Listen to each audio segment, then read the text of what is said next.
नमस्कार दोस्तों। मन को काबू में कैसे करें, मन को वश में करने के उपाय। जी हाँ, अगर हम चाहें तो मन को वश में कर सकते हैं, लेकिन ये होता थोड़ी है। मन की चंचलता सर्वविदित है। आध्यात्म सागर पर भी कई बार लोग प्रश्न करते हैं कि मन को कैसे वश में किया जाए, क्या करें कि मन हमारे काबू में रहे। तो आइए जानते हैं कि मन को अपने काबू में कैसे रखा जा सकता है। सबसे पहला काम जो आपको करना है वो है अपने मन को समझना, खुद को मन से अलग करना। जब तक आप आत्मा और मन, भावना और इच्छा में भेद नहीं कर लेते, आप अपने मन को काबू में नहीं कर सकते। वास्तव में मन का कोई स्वतंत्र अस्तित्व है ही नहीं। आपके ही कुछ आदतों, इच्छाओं और संस्कारों के समुच्चय को मन कहते हैं, जिसका संचालन भी पूरी तरह से आपकी आत्मा या यूं कह लीजिए कि आपके द्वारा ही किया जाता है। अगर हम मन शब्द को तोड़े तो यह दो अक्षरों में टूटता है, मो जोर नो बराबर मन।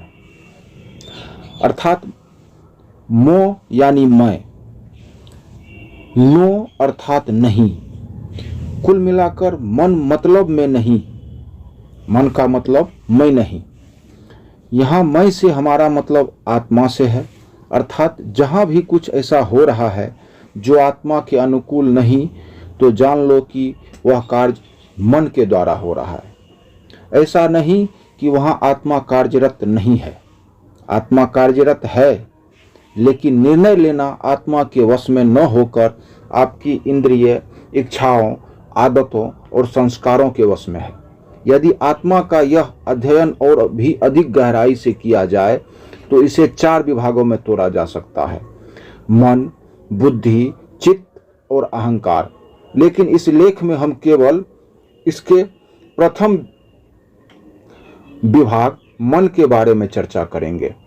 हम सुबह से शाम तक जो भी कार्य करते हैं वह किन्हीं इच्छाओं और आवश्यकताओं से प्रेरित होकर करते हैं। ध्यान दीजिए, शब्दों पर गौर कीजिए। इच्छा और आवश्यकता दोनों में बहुत बड़ा अंतर है।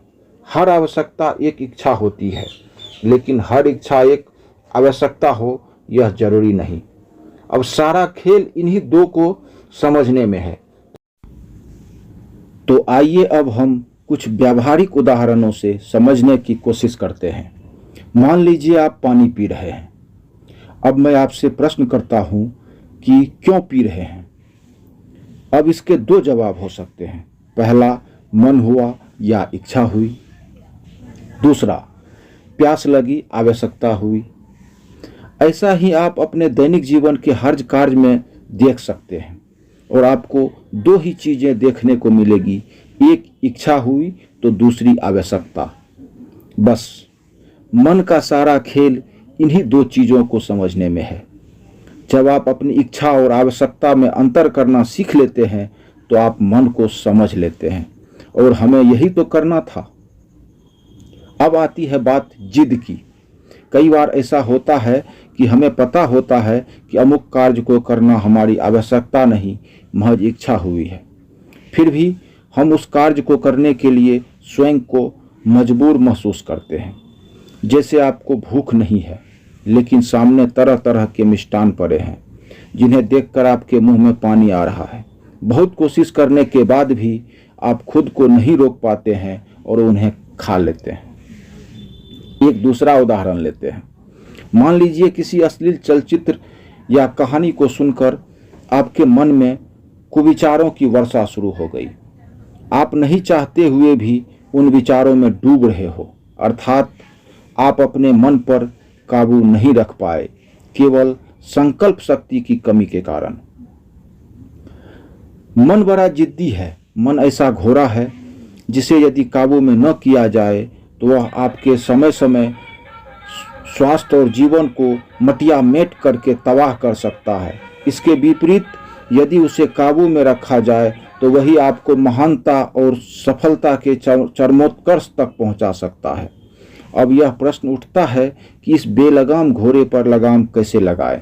इसकी जिद को कैसे तोड़ा जाए। ऐसी अवस्था में सबसे पहला काम है मन को मनाइए। मन जिस भी कार्य के लिए जिद करता है, आवश्यकता न होते हुए भी वासना के वशीभूत होकर करता है, उसे उस बात के लिए समझाइए, अतीत का दूसरा दृश्य दिखाइए, उससे कहिए कि देख, तूने अतीत में भी यह घटिया काम किया था। परिणाम क्या हुआ? दुख, संताप, पश्चाताप, दर्द। तो इसे दोबारा करने के लिए जिद क्यों कर रहा है? उसे भविष्य का दृश्य दिखाइए और बताइए कि देख, अगर अभी तू यह गलती करेगा तो भविष्य में तुझे अमुक अमुक नुकसान झेलने पड़ेंगे। तो फिर क्यों क्षणिक स्वाद, आनंद और मनोरंजन के लिए अपने भविष्य को अंधकारमय बनाता है? मन के सामने लाभ और हानि की बराबर समीक्षा करें।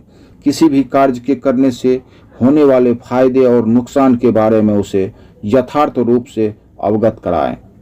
यदि विवेक ने आपका साथ दिया और आपके कारण सही रहे, तो आपका मन जल्द ही वास्तविकता को समझ जाएगा और आप गलती करने से बच जाएंगे। लेकिन फिर भी यदि मन जिद पर उतर आए तो आगे का तरीका अपनाइए। यह बात तो आप बखूबी जानते होंगे कि लोहे को लोहा ही काटता है, जहर का तोड़ जहर ही होता है।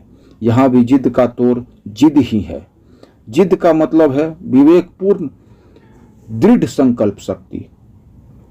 जब पानी सर के ऊपर निकल जाए, जहां समझाने से काम न चले, वहां मुकाबले के लिए तैयार रहना चाहिए। उस युद्ध को अपनी प्रतिष्ठा का प्रश्न बना लेना चाहिए। जिस भी बुरी आदत से आप छुटकारा पाना चाहते हैं, उसे अपने दुश्मन की तरह देखना शुरू कर दीजिए।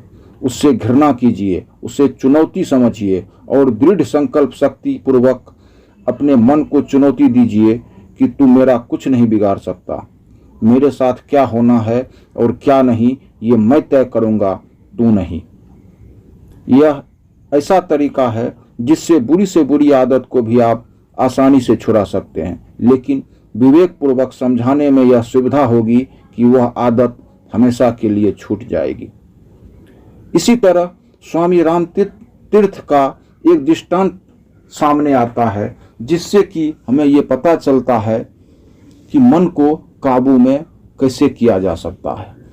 यह बात उस समय की है जब स्वामी राम तीर्थ कॉलेज जाते थे। जिस रास्ते से वह कॉलेज जाते थे, उसी मार्ग में एक व्यक्ति प्रतिदिन ठेला लगाता था। सुबह सुबह उस ठेला पर गर्म जलेबी और नाश्ता देख छात्र राम तीर्थ का मन जलेबी खाने को ललचाता था। गरीबी स्थिति होने से राम तीर्थ के पास ज्यादा पैसे तो नहीं रहते थे, लेकिन वह मन के बड़े संयमी थे। वह मन की कमजोरी को समझ चुके थे और वह इस कमजोरी से छुटकारा पाना चाहते थे।